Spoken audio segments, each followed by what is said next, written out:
আসসালামু আলাইকুম। তাসনিয়া রান্নাঘরের নতুন আরও একটি রেসিপি দেখার আমন্ত্রণ আপনাদের সবাইকে। আশা করছি সকলেই আল্লাহর রহমতে অনেক ভালো আছেন। আবারও হাজির হয়ে গেলাম নতুন একটি নাস্তা রেসিপি নিয়ে।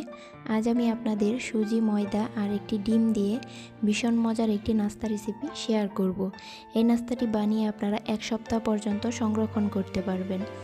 আশা করছি প্রতিবারের মতো আমার আজকের রেসিপিটিও আপনাদের কাছে ভালো লাগবে। যদি ভালো লাগে এভাবে নিত্য নতুন রেসিপি পেতে আমার চ্যানেলটি সাবস্ক্রাইব করার অনুরোধ রইল। তো চলুন রেসিপিটি দেখে নিই। রেসিপিটি তৈরি করার জন্য এখানে একটা মিক্সিং বোলে নিয়ে নিচ্ছি 1 কাপ পরিমাণ সুজি, আর দিয়ে দিচ্ছি 1/2 কাপ পরিমাণ ময়দা, আরও দিচ্ছি 1/2 কাপ পরিমাণ চিনি, 1 টেবিল চামচ গুঁড়ো দুধ, স্বাদমতো লবণ। এখন সব কিছু আমি ভালো করে মিশিয়ে নিচ্ছি।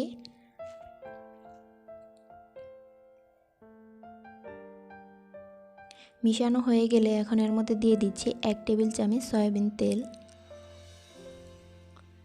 আর দিয়ে দিচ্ছি একটি ডিম। এখন এগুলোকে হাত দিয়ে আমি ভালো করে মেখে নিব।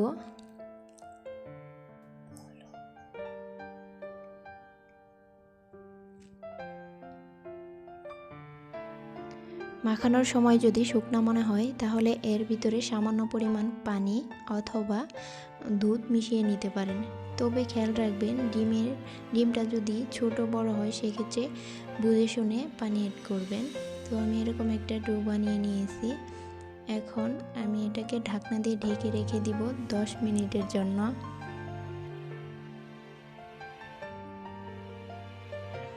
ফিরে আসলাম 10 মিনিট পর।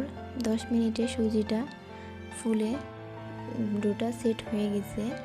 এখন হাতে কিছুটা তেল লাগিয়ে এখান থেকে কিছু পরিমাণ ডো আমি হাতে নিয়ে নিচ্ছি।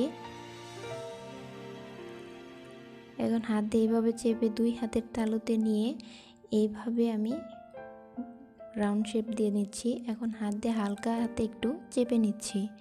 দেখুন, ভিডিওটি লক্ষ্য করলে আপনারা বুঝতে পারবেন। এই তো একইভাবে আমি আপনাদের আরেকটা বানিয়ে দেখিয়ে দিচ্ছি। আপনারা চাইলে যে কোনো শেপে বানিয়ে নিতে পারেন।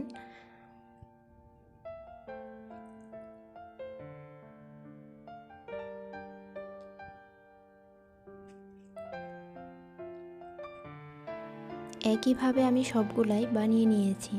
এখন ভাজার পালা। চুলায় আমি একটা প্যান বসিয়ে এতে পর্যাপ্ত পরিমাণ তেল গরম করে নিয়েছি।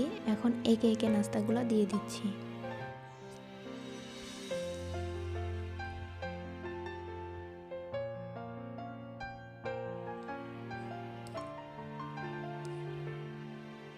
এই তো নাস্তাগুলো দিয়ে দিচ্ছি।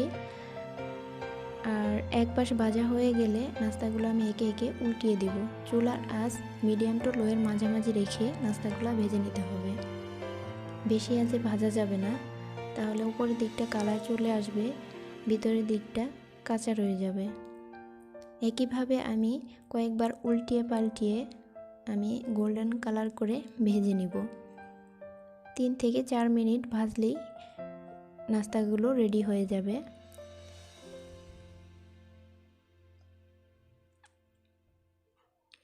এখন একটা ছাঁকনি দিয়ে নাস্তাগুলো উঠিয়ে তেল ঝরিয়ে একটা প্লেটে উঠিয়ে নিব।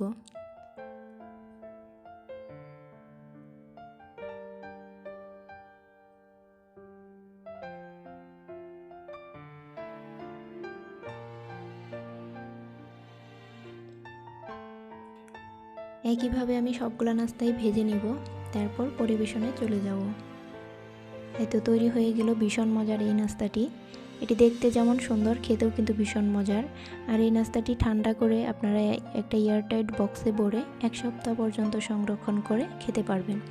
আশা করছি আমার আজকের রেসিপিটিও আপনাদের কাছে ভালো লেগেছে। ভালো লাগলে চ্যানেলটি সাবস্ক্রাইব করার অনুরোধ রইল। সকলের সুস্থতা কামনা করে এখানেই বিদায় নিচ্ছি। সবাই অনেক ভালো থাকবেন, সুস্থ থাকবেন। আল্লাহ হাফেজ। আসসালামু আলাইকুম।